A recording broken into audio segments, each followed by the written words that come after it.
Hello, I'm Dr. Steve Taylor and I'm going to be talking to you about National HIV Testing Week leading up to World AIDS Day on the 1st of December.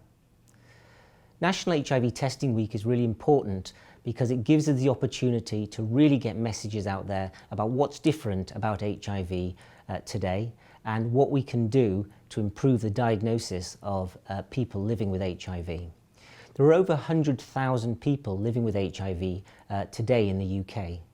But the really worrying statistic is that around 1 in 5 individuals who are infected with HIV are unaware that they have the infection. What this means is that they can't access today's life-saving treatment. Not only that, but they can pass the virus to others without knowing it.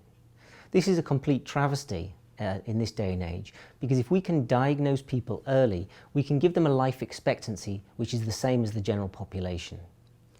Late diagnosis continues to be a real problem, with approximately 50% of heterosexuals being diagnosed at a time when they should have already been on antiviral therapy. Late diagnosis causes a 10-fold higher rate of mortality and morbidity within the first year of diagnosis. So it's absolutely vital that we pick up individuals who are infected with HIV early so that we can get them onto effective therapy. That's why you, healthcare professionals, can make a real difference. There is still a lot of stigma around HIV. There are still a lot of misconceptions. People believe that you have to have extensive counselling to have an HIV test. This isn't the case. People think that it will affect your mortgage or your life assurance if you have an HIV test. This isn't the case. Today, I'm urging you as frontline clinicians, nurses, physiotherapists, any healthcare professional, it is within your capability to recommend HIV testing to patients that come into the hospital or see you in general practice. It's as simple as, in our hospital, HIV tests are routine, and we're going to do that along with a whole load of other blood tests. When it's offered like that, virtually nobody refuses, and you could have saved somebody's life. A recent study, called the Partner Study, studied around 900 couples in which one partner was HIV positive and the other was HIV negative. These couples were already having unprotected sex on a regular basis. The partner who was infected had an undetectable viral load. So far, the study has been going on for 2 years.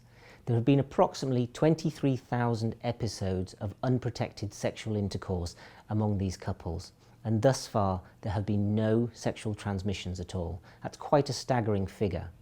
So you are much more likely to become infected from an individual who doesn't know their diagnosis, who is not on treatment, than you ever are by somebody who is HIV positive and on treatment. Of the 100,000 people who are living with HIV in the UK today, around 1/5 or 20,000 people don't know they have the infection.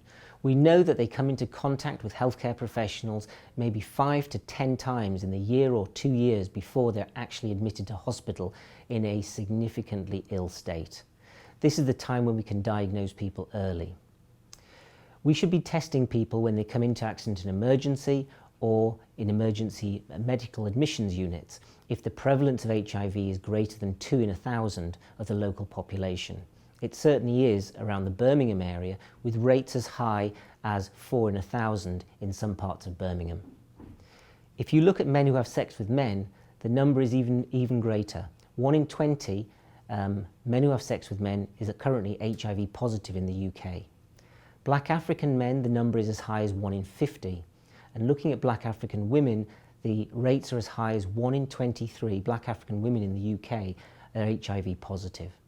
So we must be vigilant, and when somebody comes into the emergency department or EMU, we need to be thinking, could this person's symptoms possibly be related to HIV?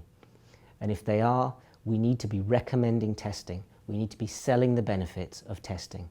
HIV testing does save people's lives. Thank you for listening.